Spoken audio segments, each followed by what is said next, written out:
रामपुर गांव में एक आदमी रहता था जो बहुत बूढ़ा हो चुका था, जिस वजह से उसे कम दिखाई देता था और वह बहुत कमज़ोर हो गया था। इसलिए अपनी बची हुई ज़िंदगी अपने बेटे के साथ बिता सके, इसलिए वह शहर में रह रहे अपने बेटे के घर रहने चला गया।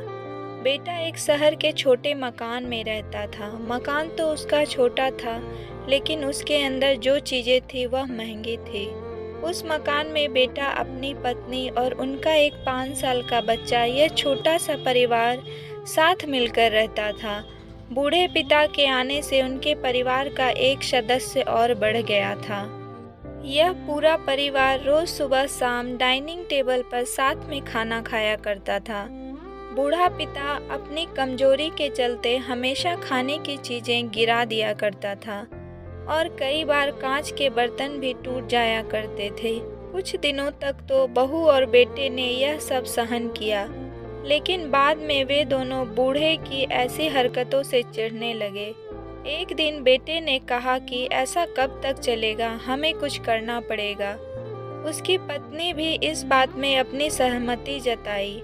अगले दिन बेटा कहीं से एक पुराना टेबल लेकर आया और घर के एक कोने में उसे लगा दिया और अपने पिताजी से कहा कि आज से आप यहीं पर बैठकर खाना खाया करिएगा।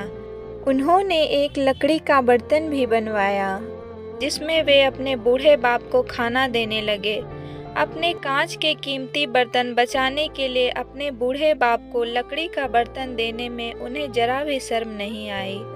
अब खाने का समय जब जब होता तो बूढ़ा बाप एक कोने में बैठकर खाता और बाकी का परिवार डाइनिंग टेबल पर खाना खाया करता।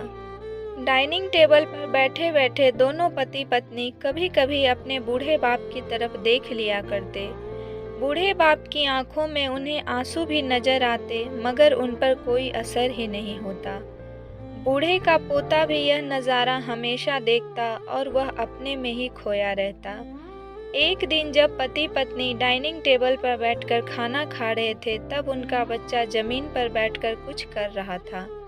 उन दोनों ने बच्चों के साथ में लकड़ी का टुकड़ा देखा, लेकिन उन्हें कुछ समझ में नहीं आया कि बच्चा लकड़ी के टुकड़ों के साथ क्या कर रहा है। जब बच्चे के पिता ने पूछा कि बेटा आओ खाना खा लो, तुम नीचे बैठकर क्या कर रहे हो, तब बच्चे ने भोलेपन से कहा, अरे मम्मी पापा, मैं आप दोनों के लिए लकड़ी का बर्तन बना रहा हूँ, ताकि आप लोग जब बूढ़े हो जाएं तो मैं इसमें आप लोगों को खाना दे सकूं।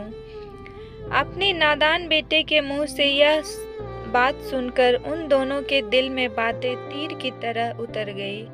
दोनों एक दूसरे का चेहरा निहारने लगे। बिना कुछ कहे ही दोनों की आंखों में पानी आ गया और उन्हें अपने भविष्य की किताब सामने खुलती हुई नजर आई। उन्हें समझने में ज़्यादा देर नहीं लगी कि अब उन्हें आगे क्या करना पड़ेगा।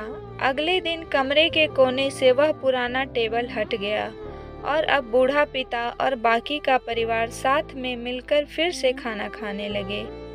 बूढ़े की कमज़ोरी की वजह से हो रही गलतियां भी अब किसी को बुरी नहीं लगती थी। तो दोस्तों, समय बहुत बलवान होता है और वह किसी का हिसाब जरूर लेता है। तो आप लोगों ने देखा ही होगा, वह पत्ता जो आज हरा है वह कल सूखेगा और डाली से नीचे भी गिरेगा। इसलिए हमें अपने बड़े बूढ़ों का हमेशा ख्याल रखना चाहिए। उन्हें इस उम्र में ना उदासी महसूस होने दें और ना ही उनकी आंखों में कभी आंसू आने दें।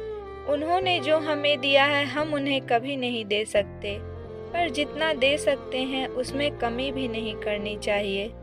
हमें हमारे माता पिता और बुजुर्गों के साथ वैसा ही व्यवहार करना चाहिए जैसा हम चाहते हैं कि हमारे बूढ़े होने के बाद हमारे बच्चे हमारे साथ करें। तो दोस्तों, मेरी यह प्यारी सी स्टोरी आप लोग को कैसी लगी? अगर पसंद आई हो तो प्लीज़ लाइक करें और ज़्यादा से ज़्यादा लोगों तक शेयर करें। तो मिलूंगी नेक्स्ट स्टोरी के साथ।